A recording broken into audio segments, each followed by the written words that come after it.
और मैंने राजमहल से जुड़ाव के गए और मैं राजमहल के सामने हाथ हुआ तब इस राजमहल के अंदर कोई भक्त नहीं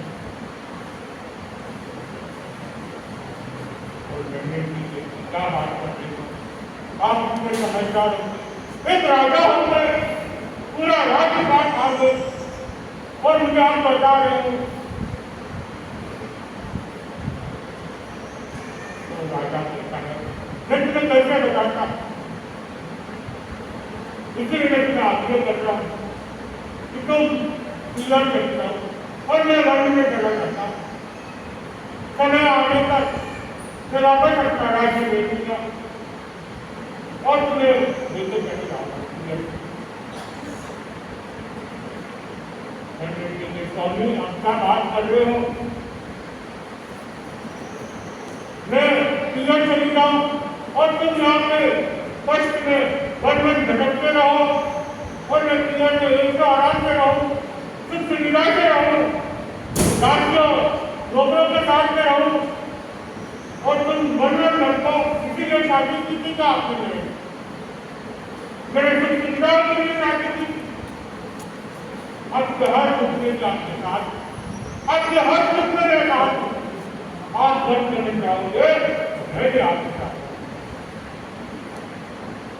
राजा इसे समझाते कि देखो वन का राजा बहुत कठिन है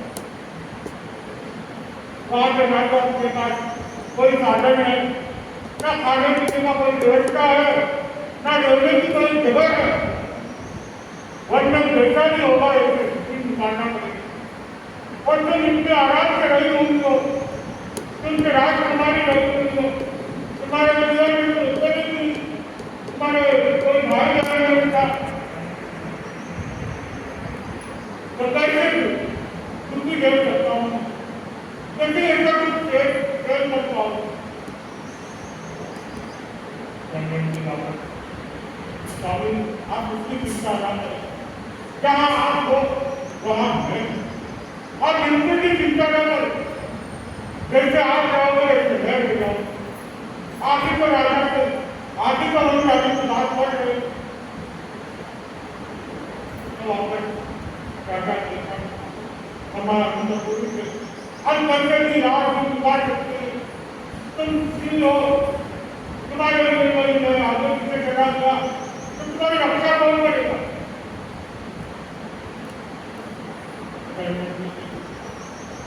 आप बिल्कुल भी चिंता ना करें मैं अपनी रक्षा करना चाहूँ जब तक आप मेरे साथ और किसी बात का बंद मैं अवश्य कर सकती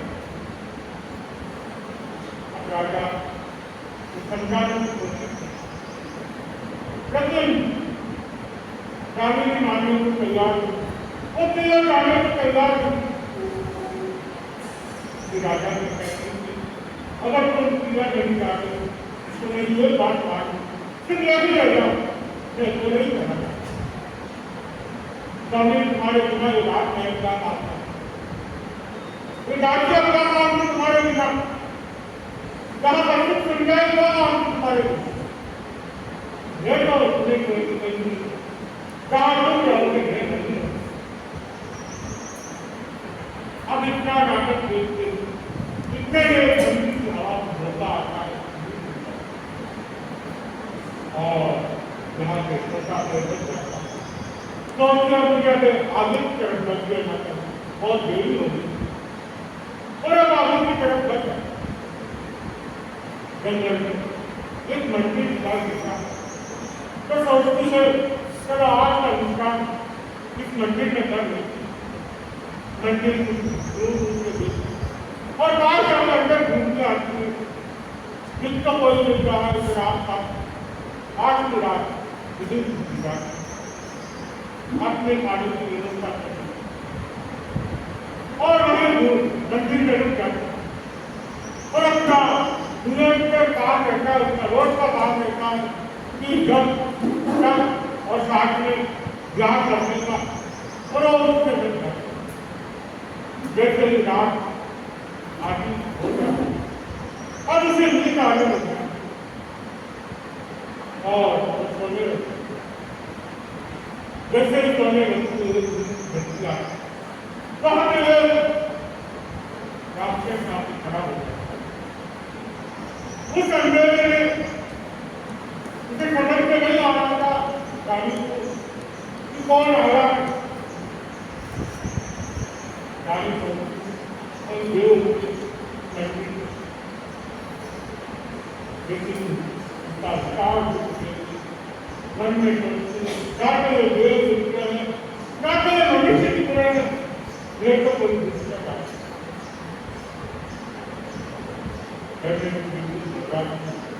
क्योंकि उसके आदत से बंदर कुछ समझते हैं तो उसे बिल्कुल बर्बाद नहीं और उसे पूछती है तुम कौन हो, कहाँ से आए हो। उसकी लाल लाल आंखें, गली गली आंखें, लंबा शरीर, लंबे हाथ। बेटा ना मुझे देख के पहचाना नहीं तुझे। मेरा और मैं 3 दिन से भूखा हूँ और मैं अपने खाते अपना पेट भरना।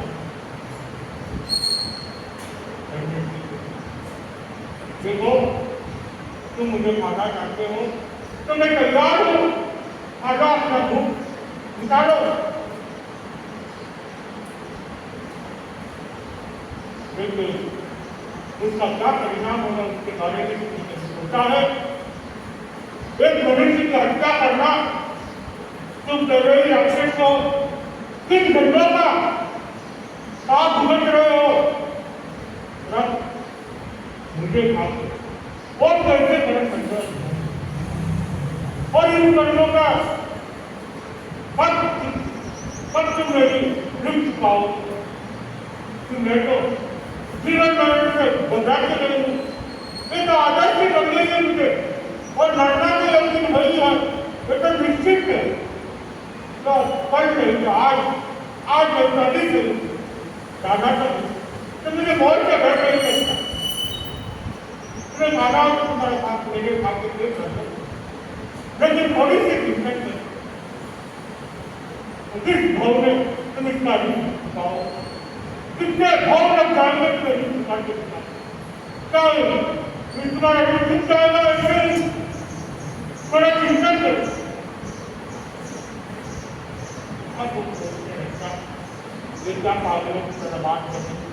सामने खाना बना है और मुझे कह रही है खा लो और ऊपर से इतनी बात कर रही है। ये तो मुझे पागल लगती है। मैं तो मेरा काम कर देगा, मेरा सेव वो अपना इश्क याद कर और इसको याद करके कहती है लोग मैं तैयार आपके साथ करते, लेकिन मेरी बात थोड़ा सा ध्यान तुम्हें समझ में आता है तो ठीक है।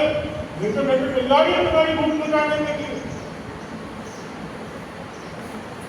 बोलो क्या बोलना चाहती, जल्दी जल्दी मेरे पास समय नहीं है, मैं 3 दिन से भूखा हूँ।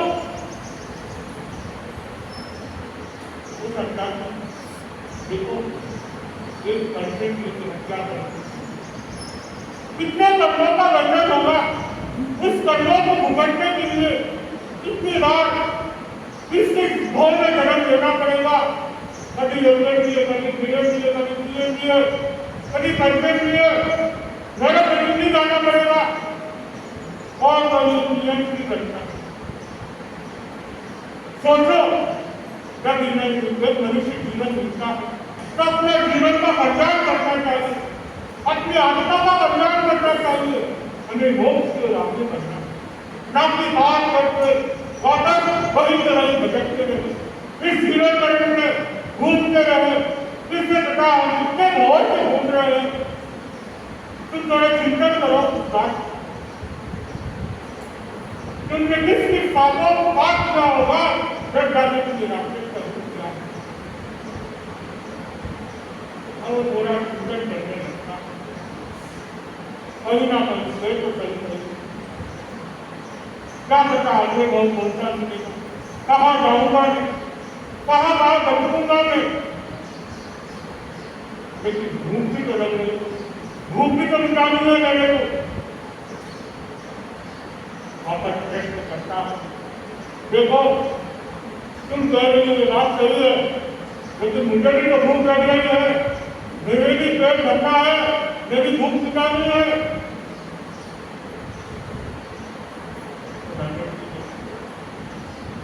तो रात का समय और मैं जंगल में घूम नहीं सकती, रात नहीं सकती। अगर नहीं होगा मैं कहीं फिर फल-फूल लेकर आ जाती तुम्हारे लिए, तुम्हारी भूख मिटा देती। सब रात का समय में कहा था,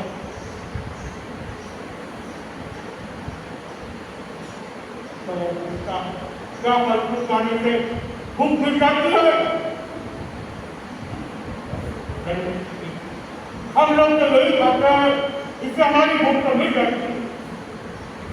सबसे बड़ी क्षमता की साधना जो मिलता है उसमें क्षमता रखनी चाहिए, ज्यादा आस नहीं करनी चाहिए, आसक्ति नहीं होनी चाहिए कि मुझे वही चाहिए वही चाहिए। वो जितना मिलता है उसके साथ कुछ लेना चाहिए, तो जीवन सफल बन जाता है।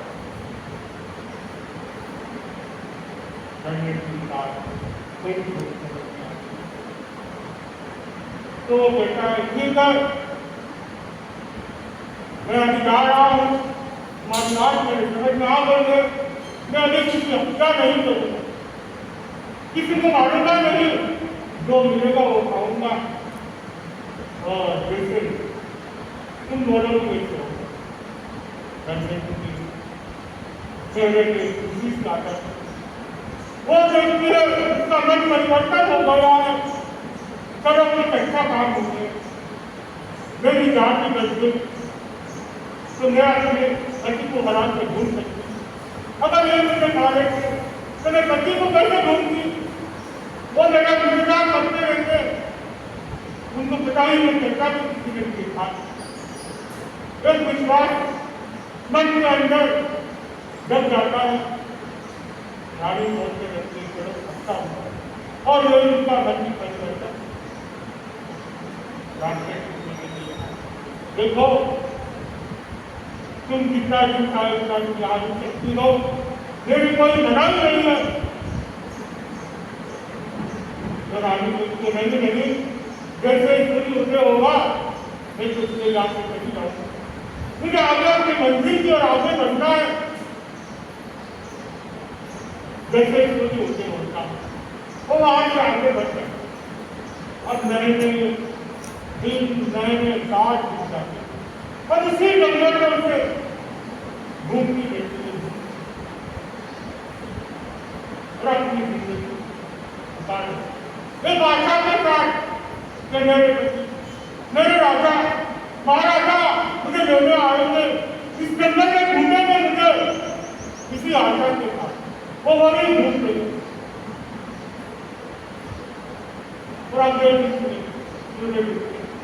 वापस अपनी मंजिल की ओर आगे बढ़ा। आगे चलते में क्या होता है, कैसे और आगे अपना सफर तय करती है और कैसे राजा उनको मिलता है और दोनों के बीच निकल कर आते हैं, इसी के साथ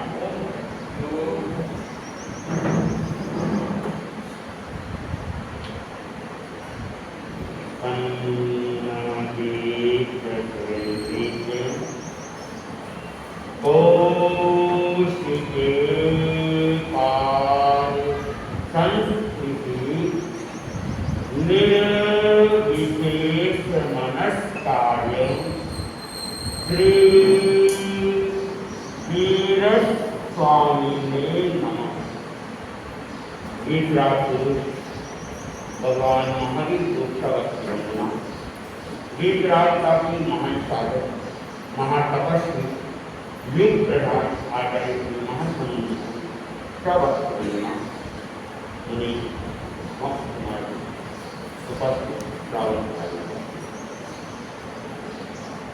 उत्तराखंड पुत्र का 29 साल सुंदर का नाम क्या है? 29 रत्न का नाम 29 रत्न का नाम क्या है?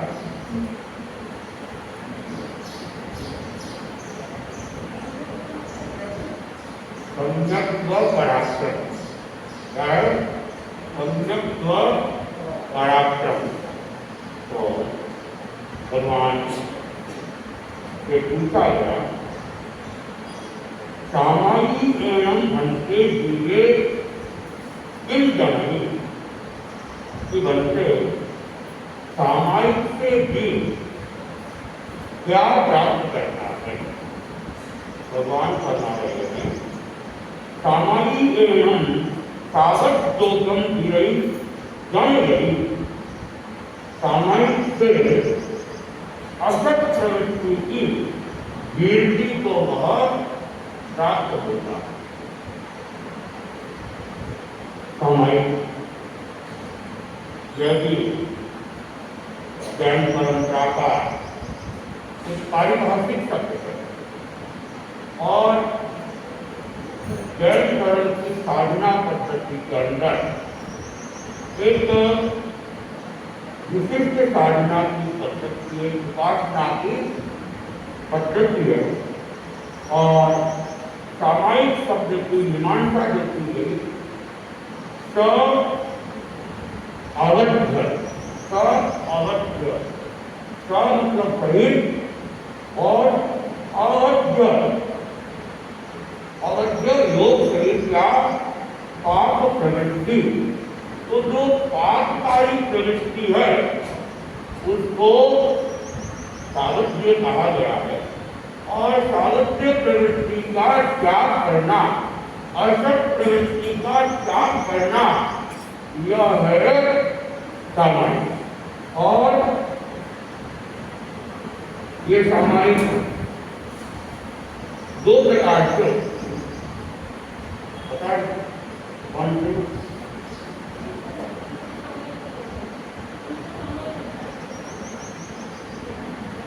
सामायिक और साहित्य। एक होती है यावत जीवन के लिए और एक होती है 2 घड़ी के लिए। 2 घड़ी, 1 घड़ी,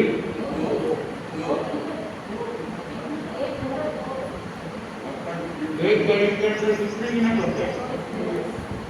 एक घड़ी के अंदर 24 मिनट होते हैं और 2 घड़ी यानी 48 मिनट एक मुहूर्त का काटना।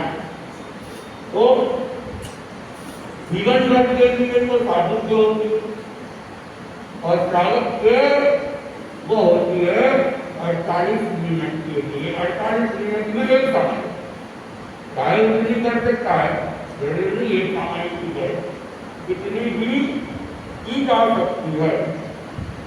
तो सामायिक में पापकारी प्रवृत्ति की त्याग की जाती है। दूसरा समता की साधना की जाती है, आत्मावलोकन किया जाता है। आत्मावलोकन के अनेक माध्यम भी हो सकते हैं, ध्यान भी इसका माध्यम है, अनुपेक्षा भी उसका माध्यम है, स्वाध्याय भी उनका माध्यम है। क्योंकि स्वाध्याय करते करते ही व्यक्ति अपने आप को देखने लग जाता है और अपना आत्मावलोकन करना चालू कर लेता है। तो सामायिक वैसे श्रावक के जो 12 व्रत है, उन 12 व्रतों के अंदर कौन सा व्रत है? 9वां व्रत। 12 व्रतों के अंदर श्रावक के 12 व्रतों की साधना होती है। उसमें 9वें व्रत के अंदर सामायिक की साधना की जाती है। भगवान महावीर इसकी साधना करने हम लोग जी रहे हैं, साधना कर रहे हैं। भगवान महावीर का जो उपदेश था, पहला ही उपदेश कहते हैं संता के ऊपर उन्होंने उपदेश किया था और भगवान महावीर की पूरी साधना पद्धति 12.5 वर्ष का साधना पाठ, वह संता की साधना का साधन। अनेक तरह के भगवान को उत्सर्ग आए, लेकिन भगवान ने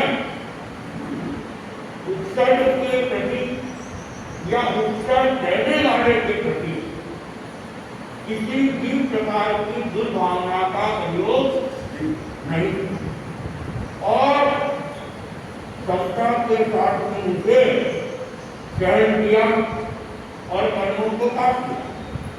अगर समता नहीं रखते बोलना तो भाई और कर्मों का उपार्जन हो जाए। सामान्य व्यक्ति क्या करता है कि जब भी कोई कष्ट बढ़ता हो तो कष्ट का कारण वो व्यक्ति स्वयं को नहीं मानता, स्वयं के कर्मों को भी नहीं मानता है और दूसरों के ऊपर आरोप प्रत्यारोप लगाया था। उसके कारण से ऐसा हुआ, उसके कारण से ऐसा होगा। क्या होगा? एक नए कर्मों का उपार्जन हो जाएगा। हमारे साथ कुछ हुआ है, प्रतिकूल हो रहा है, तो उसे हम संभाव से कर्म कर रहे थे। मैंने भी कोई अपने कर्म ऐसे बांटे थे, उसको मुझे भुगतना है, तो कम से कम इस विचारधारा के साथ वो दूसरों के ऊपर दोषारोपण भी नहीं करेगा, नए कर्मों का उपार्जन भी नहीं करेगा, कर्म श्रृंखला को वहीं पे तोड़ दे। लेकिन जितने व्यक्ति ही होते हैं जो उस समय संस्कार करते हैं और अपने कर्मों को दोष देकर वहीं पे कर्म की वृद्धि शुरू करते हैं। सामान्य है, जो कुछ भी होता है अच्छा होता है उसका क्रेडिट तो खुद को, मैंने ऐसा किया, लेकिन जब बुरा होता है तो उसका क्रेडिट खुद नहीं रहता, वो दूसरों के ऊपर, उसके कारण ऐसा हुआ। चलते चलते ठोकर लग गई, कौन बेवकूफ था, बीच में पत्थर डाल दिया, पत्थर को भी जोर पे देंगे, पत्थर रखने वाले को जोर पे देंगे, ये नहीं देखेंगे कि मैंने करने में लाभानी नहीं है, देख के नहीं करा, देख के नहीं करोगे तो लग जाएगी। लेकिन व्यक्ति उस समय भी दूसरों की तो जो कुछ भी परिस्थितियां घटित होती है, अगर हम उसे समता भाव के साथ में ध्यान कर लेते हैं तो हमारे कर्मों की निद्रा हो जाती है, नए सिरे से कर्मों का उपार्जन। तो भगवान महावीर ने साधना काल के अंदर जितने भी करता है, चाहे संगम ने दिए हो, सूर्यपान यज्ञ ने दिए हो या दंड कोटि सांप ने दिए हो, कुत्तों ने दिए हो, अनार्य लोगों ने दिए हो, उन्होंने किसी के प्रति भी कोई देश की भावना नहीं, कोई दुर्भावना नहीं और यहाँ तक कि भगवान जानते थे मैंने बहुत बांधे हैं, बहुत बांधे हैं और जब तक उसे नहीं बोलूंगा सर्जन के साथ प्राप्त नहीं हो। तो चलाकर भी ऐसे स्थानों पर गए कि उन्हें कष्ट मिल जाए और उन्होंने कष्टों को आमंत्रित किया, कष्टों को घेरा और संस्था के साथ में उसे और करते करते जीवन क्या हो गया। भगवान ने उपदेश की समता का ही दिया कि राग और द्वेष से मुक्त होने की साधना करें, वीर रागता की साधना करें, समत्व भाव को जितना हो सके बढ़ाने का प्रयास करें। तो सामायिक उसी का एक उपक्रम है कि हम अपने समता भाव का विकास करें।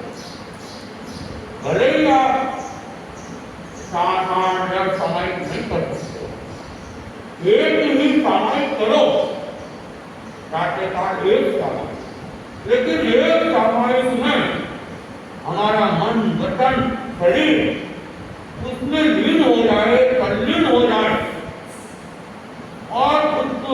हो, एक प्रसन्नता की अनुभूति हो, क्षमता घटित हो, और वह क्षमता न केवल सामायिक काल तक हो बल्कि सामायिक के बाद भी दैनंदिन के जो भी हमारे कार्य है, घर गृहस्थी के जो भी कार्य है, दिन भर वह क्षमता हमारी बनी रहे। आप दिन भर कर्मों की निद्रा करते रहो और वैसी परिस्थिति में अनेक तरह के कलह, अनेक तरह की अशांति उससे भी बच जाएंगे।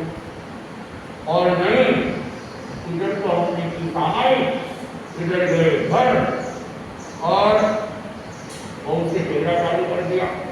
अरे ये काम बता के वो काम बता के, ये भी नहीं किया, वो भी नहीं किया, झगड़ा बेटे से झगड़ा चालू हो गया। अरे दुकान आगे तक गए नहीं, सो ही रहे हो, अभी तक क्या कर रहे हो, 11 बज रही है, समझ के दुकान खोलनी चाहिए। दुकान गए और मिलावट चालू कर दी, बेईमानी चालू कर दी।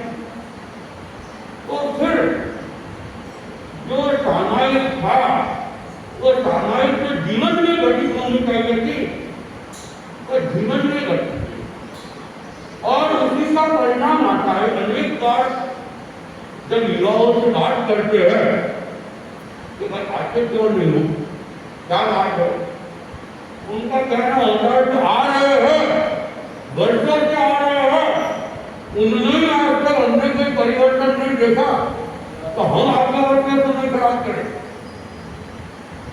और करने वाले तो ये भी कह रहे हैं कि जो रोज धर्म ध्यान कर रहे, धर्म के स्थान पे आ रहे, उससे तो हम नहीं कर रहे, वो भी अच्छे, वो हमारे से ज्यादा पाप कर्मों में लगे हुए। तो उससे तो फिर क्या होगा, धर्म की तोहिन हो जाए, धर्म की तोहिन हो जाएगी, लोगों का विश्वास धर्म से हटता जाए। इसलिए हम सामाजिक के महत्व को समझने का प्रयास करें। केवल हम क्रियाकांड रूप से ही सामाजिक को नहीं देते, सामाजिक हमारे जीवन में घटित, और जब सामाजिक जीवन में घटित होती है तो हमारी जो भी असत प्रवृत्तियां है वो दूर हो जाए। भगवान ने क्या फरमाया, सामाजिक से असत प्रवृत्ति से व्यक्ति विरत हो जाता है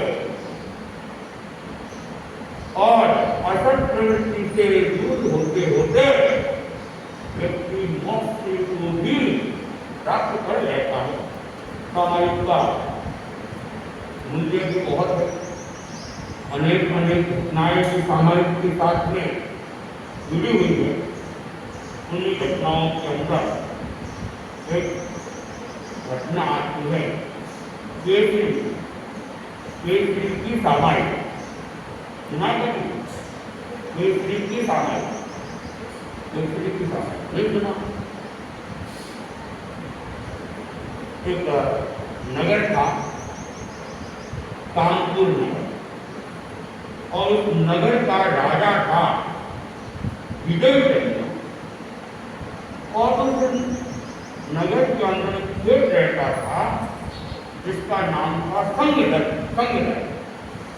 और उस संगदत्त सेठ का पुत्र था केसरी। संगदत्त धार्मिक व्यक्ति था, धर्म के प्रति उसकी रुचि थी, साधु साधियों के पास वो जाता रहता था, उपासना करता रहता था और भी अन्य धार्मिक क्रियाएं करता है।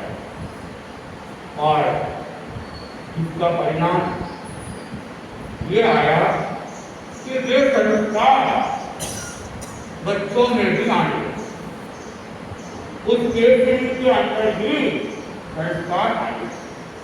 और ये शायद देखा गया है कि बच्चों को आप जितना कुछ कह दो, कहने का असर कम पड़ता है, हम जो कुछ घर में करते हैं और बच्चा जो कुछ देखता है उसका असर बच्चे के ऊपर बहुत जल्दी पड़ता है और उसको फिर कहने की जरूरत नहीं पड़ती। अनेक बार जो घरों में सामान करते हैं छोटे छोटे बच्चे देखते हैं, वे भी कहते हैं मुझे भी सामान करनी, मुझे भी मूर्ति मारनी, भले ही वो सामान को जाने या न जाने, लेकिन देखने से उसके मन में एक भाव पैदा होता है और वह भी मूर्ति मारने की क्रिया चालू कर देता है, बैठ जाता है, हाथ में माला भी ले लेता है और भले ही उसने ओम विष्णु या नारायण नहीं भी आता, लेकिन मन को तो उनका जाएगा क्योंकि वही देख रहा।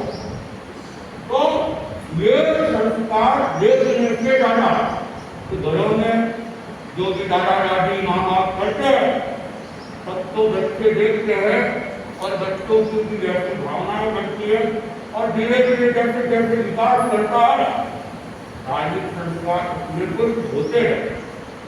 हम कई घरों में जब दूसरी जाते हैं और जिन घरों में लगातार दूसरी जाने का काम करता है तो बच्चा जो रोज देखता है उसके भी मन में नहीं मैं भी कह रहा मैं भी कह रहा हूँ। छोटे छोटे बच्चे जो मात्र 3-4 साल के ज्यादा तो समझते नहीं है, लेकिन फिर भी वे भी इंतजार करते कि महाराज बना लेंगे और मुझे भी रख। और कई बार तो ऐसा भी होता है कि कभी उसके हाथ से नहीं ले रोना चालू कर रहा है, तो बड़ा खेल होता है, बड़ा दुख होता है मेरे हाथ से कौन। तो ये संस्कार देखने से बनते कहाँ कभी कभार शहरों में तो कई बार स्थिति ऐसी होती है कि साल में एक बार भी मुश्किल से नंबर आता है, फिर वहाँ काफी सालों का जाना नहीं होता है तो दूसरी की विधि भी बच्चे भी सीख नहीं पाते। और आजकल प्राय शहरों में कपड़े नहीं रहते और ये भी जब कुछ नहीं करते हैं तो फिर बच्चों में तो देखने से संस्कार आएंगे ही। पुराने जमाने में संयुक्त परिवार से बड़े बड़े बाकी लोग रहते थे, कोई न कोई धर्माराधना करते रहते थे तो बच्चों में श्रेष्ठ संस्कार संकेत हो जाते थे और उन्हें संस्कार दिए भी जाते थे कि संतों की आना है, दर्शन करना है, उसके बाद ही मुंह में पानी लाना है। तो साथ साथ एक ताका लगा रहता था दर्शनों का, लेकिन समय के साथ में धीरे धीरे ये चीजें कम होती जा रही है। और हमारे मेरे में तो सवेरे सवेरे दर्शन करने वालों में शायद एक शिल्पा रोज आती है, ये शिल्पा तो रोज आती है, उसके अलावा तो आने वालों की या कभी कभी वो भरत की मम्मी है भावना लाने के लिए आ जाते हैं। उसके अलावा प्राय दर्शनों का क्रम और प्रार्थना का फालतू शायद छोटा चक्र होगा, लेकिन प्रार्थना नियमित होती है। और अधिकतर भाई के सदा के आए थे कि महाराज हमारे यहाँ कटरंगी काली होती क्या कटरंगी छोटा सा गांव कल से 21 तारीख से 25 तारीख तक कटरंगी की तारीख बहुत बड़ी बात है।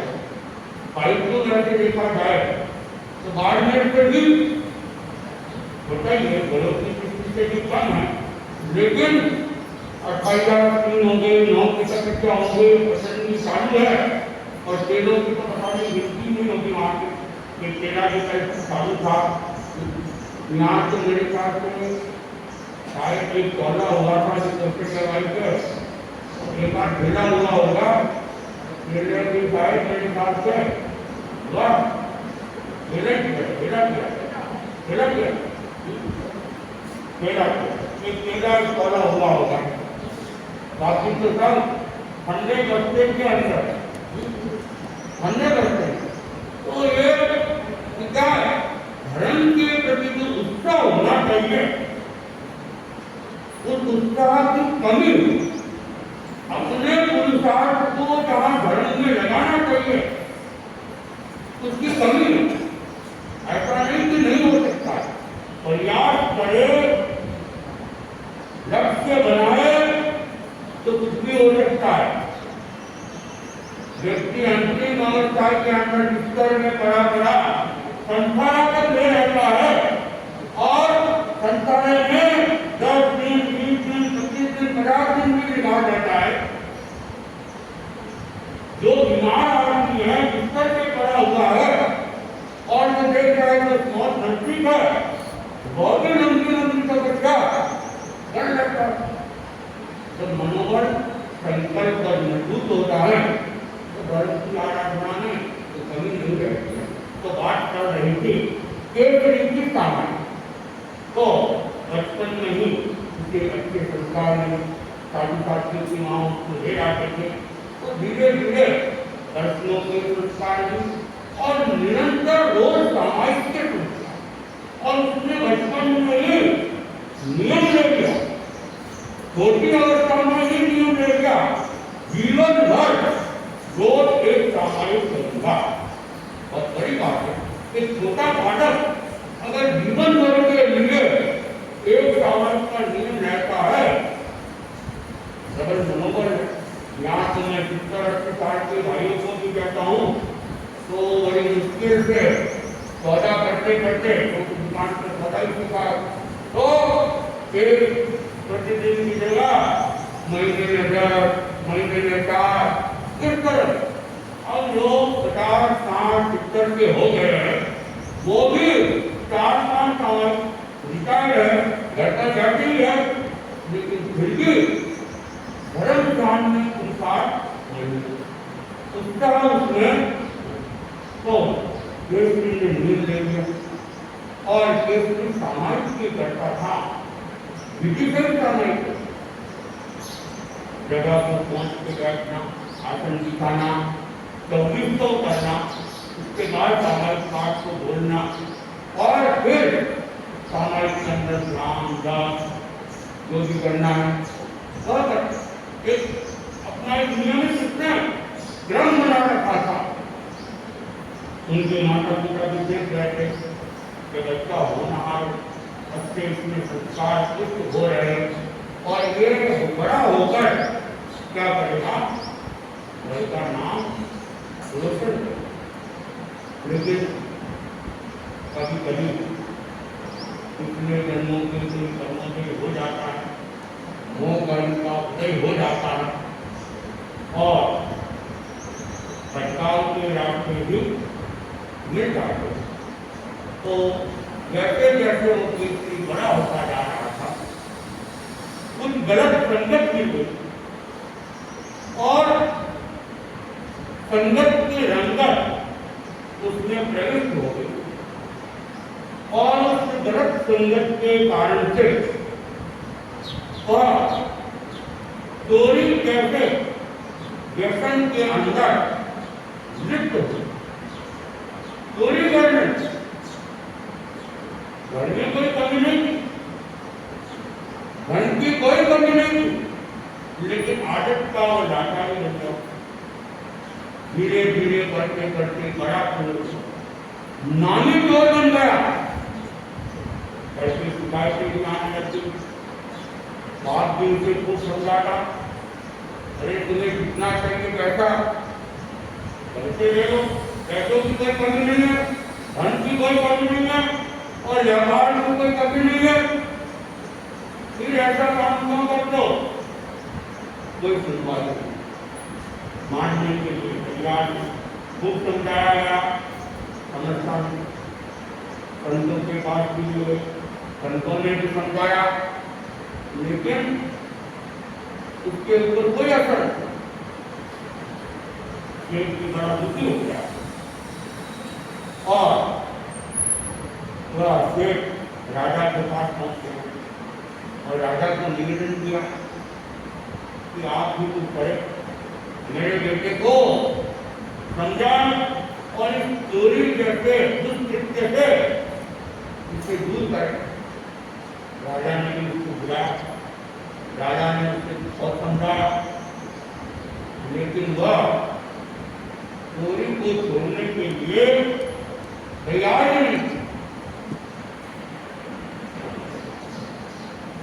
कि राजा को गुस्सा और राजा ने उसे देव निकाला। वो केसरी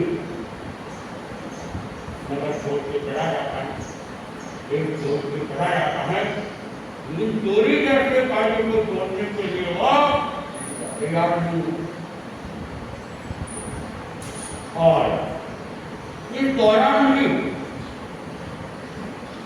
ऐसे व्यक्ति की आशा तो नहीं की जा सकती है कि वो कोई धर्म ज्ञान करता, लेकिन केसरी उसने जो सामायिक का नियम दिया था, उस सामायिक के नियम को उसने वो रोज सामायिक करता, लेकिन अब वो सामायिक क्या है, एकांत में करता, जहाँ कोई नहीं, क्योंकि सबके बीच में करेंगे तो लोग कहेंगे काफी ढोंगी है, काम तो चोरी का करता है और ये सामायिक का दिखावा कर रहा। इसलिए वो सामायिक की साधना अपनी एकांत के अंदर करता था और विधि से करता था, शुद्ध भाव के साथ करता था, लेकिन बाद में चोरी का काम और वह नगर छोड़ के जब वो चला गया तो चलते चलते एक तालाब के वहां था और उसने से देखा कि आकाश से नीचे उतर तत्काल तो पेड़ के पीछे दिख जाता है और देखते हैं कौन, तो वो व्यक्ति उसकी नजर केसरी के ऊपर पड़ी नहीं थी, लेकिन केसरी उसको देख रहा था और वो व्यक्ति आकाश से नीचे उतरा, उसके पैरों में पादुकाएं पहनी हुई थी, वो पादुकाएं उसने एक तरफ भाइयों के अंदर रख दी और तालाब के अंदर स्नान करने के लिए चला जाता। केसरी विमान के था, उसने देखा ये पादुका में ही कोई समान उसी के कारण से ये उठ पा रहा है, तो उसने क्या किया, मौका लेकर चोर तो खाई ऐसे, हाँ, तो उसने वो पादुकाएं, वो तो तालाब में स्नान कर रहा है और उसने वो पादुकाएं पहनी और वो पादुका पहन के उड़ गया, वो तो चला गया। और बाद में वो स्नान करके तो वापिस आता है और पादुकाओं को ढूंढता है, पादुकाएं है नहीं, बेचारा सिर टूट के रह गया, काफी सारी विद्या उसके तो चली गई। और अब इधर पादुकाएं मिलने के बाद में इसमें तो और ताकत आ गई, आकाश से कहीं नहीं चला जाता, चोरी करके उठ के आ जाता, पकड़ने वाले पकड़ में नहीं आते, पीछे भले दौड़ते रहो, आकाश में जाने की ताकत तो उनकी नहीं, तो अब वो अत्याचार के अत्याचार करने लगा, बड़ी बड़ी चोरियां करने लगा। राजा विजय चंद्र उन्होंने खूब प्रयास किया, पूरी की पूरी सेना लगा दी गई, लेकिन फिर राजा स्वयं चोर को पकड़ने के लिए निकल पड़ा, तो वो जंगल के अंदर आया, तो जंगल में खूब ढूंढा मिला, एक जगह उसे कपूर चंदन वगैरह की सुगंध आई, उसने देखा जंगल के अंदर मिला, सुगंध कहाँ से आया, तो वह सुगंध की दिशा के अंदर गया, तो कोई देवी माँ का मंदिर था, उस मंदिर के अंदर पुजारी पूजा कर रहा था और रोज भगवान को नए वस्त्र धारण करवाता था और रोज उनकी पूजा अर्चना करता था। तो राजा उनके पास में गया और राजा ने पूछा, तुम यहाँ रोज क्यों आते हो? उसने कहा कि देवी माँ की बड़ी कृपा है और इनके कारण से मेरा घर आबाद है। तो कहते कि देवी माँ की कृपा से मुझे रोज कुछ न कुछ मिल जाता है, सोना चांदी आभूषण वगैरह मिल जाते हैं, इसलिए मैं क्या करता हूँ, प्रतिदिन माँ की पूजा करता हूँ और फिर जो कुछ यहाँ माँ मुझे दे रहती है उसे मैं अपने घर लेता हूँ। अब उसे पता नहीं था माँ दे रही है, लेकिन राजा ने सोचा हो न हो कोई न कोई बड़ा चोर अपने चोरी करके पकड़ा नहीं जाए, इसलिए माता को कुछ न कुछ कराता है। और राजा ने क्या किया, दूसरे दिन मंदिर में एक तरफ छिपकर बैठा,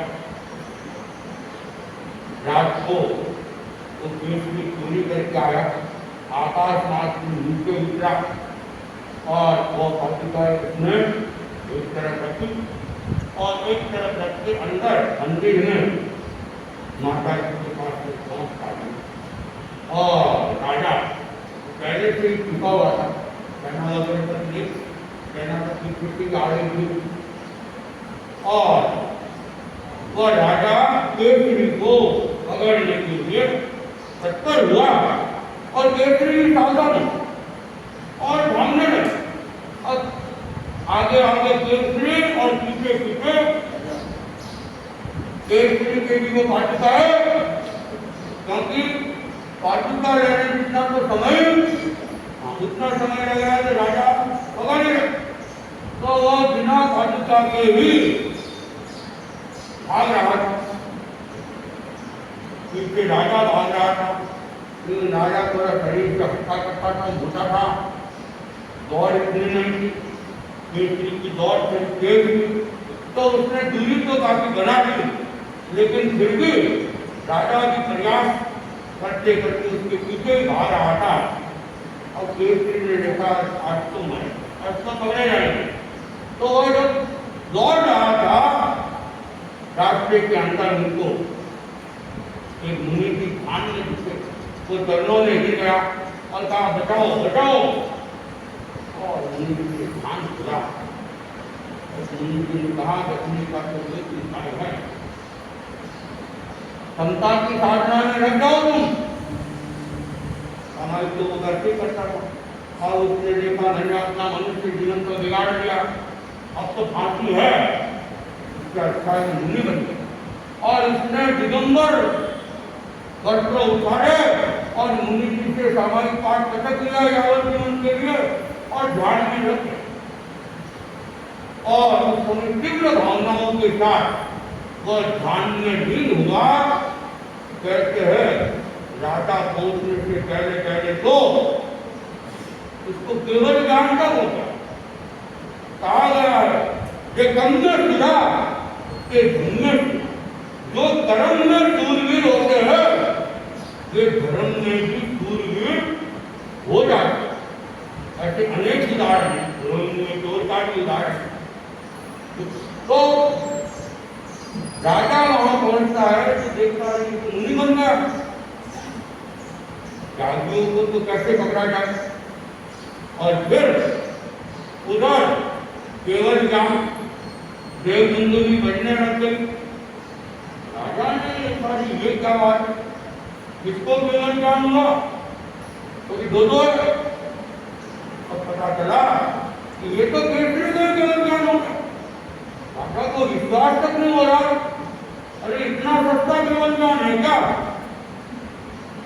फिर पूछा तो उसने बताया कि मैं चोरी का काम तो जरूर करता था, आदत के लाचार था, लेकिन मैं प्रतिदिन अपना नियम जो था सामाजिक का, उसमें मैंने कभी भी कोई कमी नहीं रखी थी, इसलिए मेरे कर्म तो वैसे काफी और समाज की शुद्ध सामाजिक तो काफी हद तक कर्म कटे नहीं थे। और आज मेरी भावनाओं की जो श्रेणी भरी एक धक्के के साथ मेरे कर्मों का आगम टूट गया और मुझे केवल ज्ञान की प्राप्ति। तो एक सामान्य अगर शुद्ध सामान्य दो एक ही करें, हम महान कर्मों की निर्जरा को कर सकते हैं। और यहाँ तक कहा गया है कि लाख खंडी सोना कहीं, लाख वर्ष के दान एक सामायिक तुल्य नहीं। भगवान कि लाख लाख स्वर्ण मुद्राएं प्रतिदिन लाख स्वर्ण मुद्राएं दान में दी जाए और वह भी कितने दिन 1 लाख वर्ष तक भी दान दी जाए, लेकिन उससे जितना लाभ नहीं होता है उतना लाभ एक सामायिक शुद्ध सामायिक से हो सकता है। तो सामायिक का इतना बड़ा मूल्य भगवान बताते हैं, लेकिन वो सामायिक शुद्ध सामायिक हो तब उसका लाभ होगा। इसलिए हम शुद्ध सामायिक की भाषा में आगे बढ़ने का प्रयत्न करें। कल का प्रवचन हमारा यहाँ नहीं रहेगा, कल वो कार्यक्रम है विद्यापीठ के अंदर, तो अब सूचना मंत्री की वजह से रहेंगे। उपवास की बारी आज 12:07 में है, तो आज के उपवास के साक्षी जैन, इंदिरा सोलंकी, ज्योति सिंह जी, वीरेंद्र चौपड़ा और कल 14 और कल का उपवास है रुपेश जी मालू, वीरता भाटिया और रुपेश जी मालू। प्रकाशन आज का ममता गोलेचा, भावना गुजर और कल का प्रकाशन मंजूबाई वडेरा। आज 22 तारीख, आज का जप है अरुणाबाई गोलेचा और कल का जाप रहेगा सरोजबाई मोहरा।